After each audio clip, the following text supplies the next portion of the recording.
general, an inexpensive Sauvignon Blanc, a bottle, you know, between $7 and $12 at the liquor store. Sauvignon Blanc has the right amount of, in general, has the right amount of fruit and the right flavor profile for most white wine applications in the kitchen. So we've got our white wine, got our garlic. Gonna go back in there with our garlic.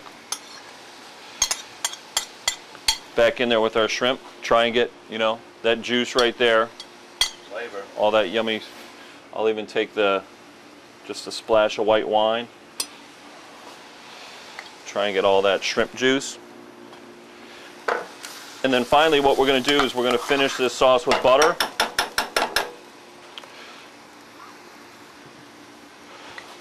A little bit of whole unsalted butter. A little dab of it. Going to pull it off heat. And the reason I pull it off heat and just slowly work it is because I want to just gently melt that butter into the dish. If you melt it too high, you've seen it before, butter starts to separate. Sorry, Bob, I'm moving this all around on you. Okay. But I wanted to get a view of how creamy that sauce is, right? Oh yeah. And that's when you pull it off the burner and let that butter slowly melt, and that little wrist move. And you could have that without the pasta. Though, Shrimp right? scampi. Yeah. All right.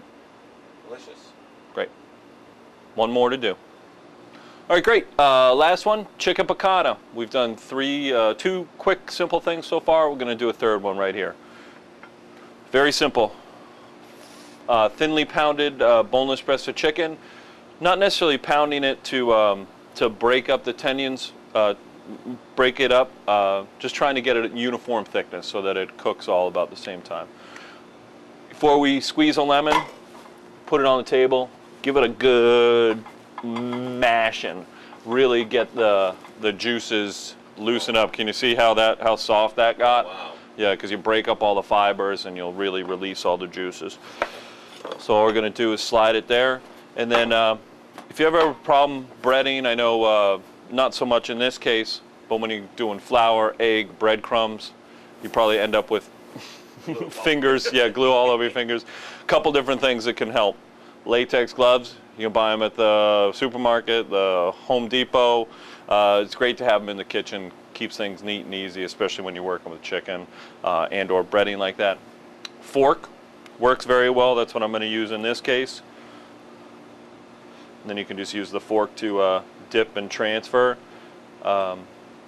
Last and final is one hand wet, one hand dry. It'll still have, you know, you'll still be a little messy, but it won't create that glue that you've got to, you know, get the fingernail brush out to clean everything out. So we're all ready to make chicken piccata. Let's move over to the stove. Okay, over here, chicken piccata. To this day, I've been cooking for, professionally cooking for close to 25 years. I still Check the pan for hotness. check the pan for hotness, because it really is a key. It can definitely make or break a dish. Now, I found that when you don't, if it's not hot enough, all the oils get absorbed into the food. exactly, especially greasy. if you're doing anything breaded, you'll find that if it's not the right temperature, it won't crisp up that breading. What'll happen is it'll just sit in the oil or whatever you happen to have down. Now, at the restaurant, we use clarified butter, which is a method for taking impurities out of butter. You don't necessarily have to do that at home. What I suggest at home, a little bit of olive oil. Pure olive oil is fine. There's no need to spend the extra money for extra virgin. So a little bit of pure olive oil, just because we're sauteing in it, you know, we don't really need to spend that extra money. I think of good extra virgin olive oils almost as like a condiment, really, to be drizzled over something. So we've got our pan nice and hot. The reason I flour the chicken breast is because it creates a little crust, and also when it comes to making our sauce, that flour is going to add a little thickener to our sauce. Okay? Always into the pan, away from yourself. That way if you lose control of it and it splatters, it'll splatter the back of the stove and you don't have to worry about it. So now what we're doing is we're going to let this chicken breast sit here, probably about 3 to 4 minutes on either side, and once again, paying close attention to pan temperature. All right, we don't want to move it around. If anything, if you need to, sometimes like my pans here, some of them bowed a little bit, so we just take them and kind of tilt them forward to get that butter working all the way around them. Even the stove is not level. It's a lot of people's homes. Yeah, exactly. So really what I'm paying attention to is pan temperature. I don't want to get it too hot. I don't want it to necessarily burn and or brown the butter in there. But even if it does brown it up a little bit, we can always empty that butter out right before we make our sauce. That's what we're looking for. A little golden brown right there. Flip it over. Probably another 3 or 4 minutes. Piccata, once again, rice, pasta. What did I do the other night? Oh, at cooking school we did, the menu was risotto Milanese, saffron risotto, and then chicken piccata, and then panna cotta. So traditionally, Italian meal, you wouldn't serve pasta with this dish. Traditionally, you would serve a pasta or a starch to begin with, a pasta or risotto, and then you would serve your meat course or protein course. In this case, what I did is I took my mandolin and I made very thin slices of zucchini and summer squash, almost so they were like pappardelle, you know, big wide noodles made of vegetables. Lengthwise or? Lengthwise, yeah, big long pieces of it. Tossed them with a little bit of olive oil and salt and pepper and roasted them for about 10 minutes so they started to soften up, and then served the chicken piccata on top of that. I've done that on a grill. Yeah. Yeah. Just gonna flip back over to the other side, let it brown up on the other side a little bit, and finish cooking, and then we're gonna make our sauce. You can tell the butter and the oil have browned up a little bit with the addition of flour. I'm just going to dump a little bit of the butter off before I start making my sauce. We're going to add capers to this sauce. Capers, if you don't know what a caper is, it's the unflowered bud of the caper bush. There is such a thing as a caper bush. And right before it makes its flower, they pick all the buds and pickle them. Okay. They came from the ocean, no? Capers don't come from the ocean? No, so we've got our nice golden brown chicken breast. I dumped off some of that, some of the brown butter and oil.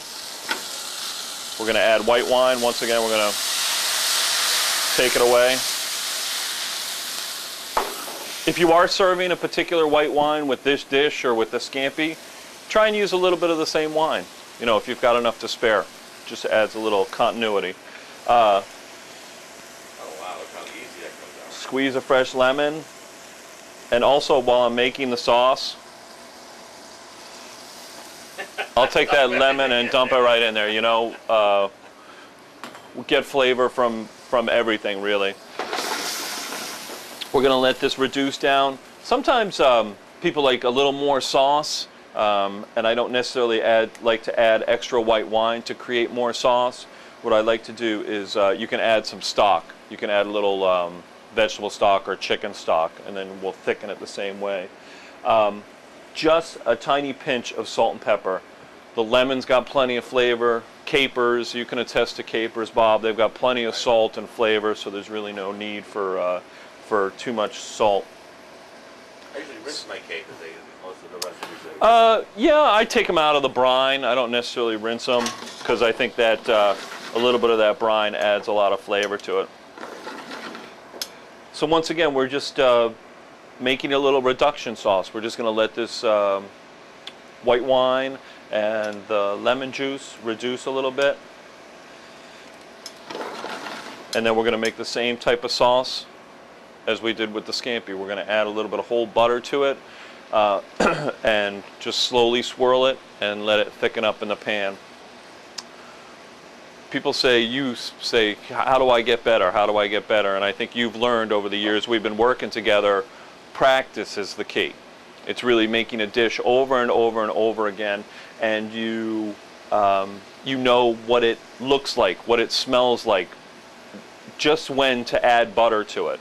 It's years and years of it's years of experience. One of my biggest problems originally was not letting the pans get hot enough. Yep, yep, and it does make a huge difference. Absolutely. Makes a huge difference. So I'll discard my lemon peels that have imparted some flavor to me, for me. Add our butter off the heat. Chicken breast down in the pan, plate, hello.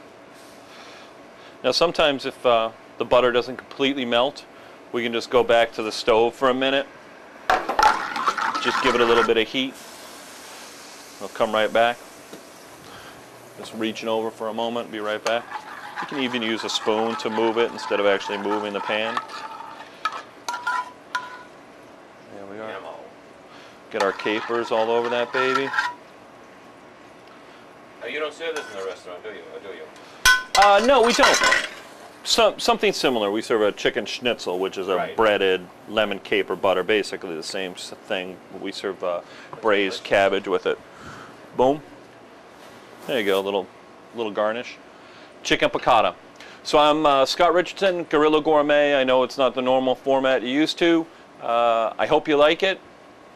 I enjoyed myself, and I think it's good to show people quick, simple dishes that they can prepare at home. So once again, thank you very much. Bob Heisen, Heisen Photography in Framingham. Scott from Bullfinches. Thanks again. Take care.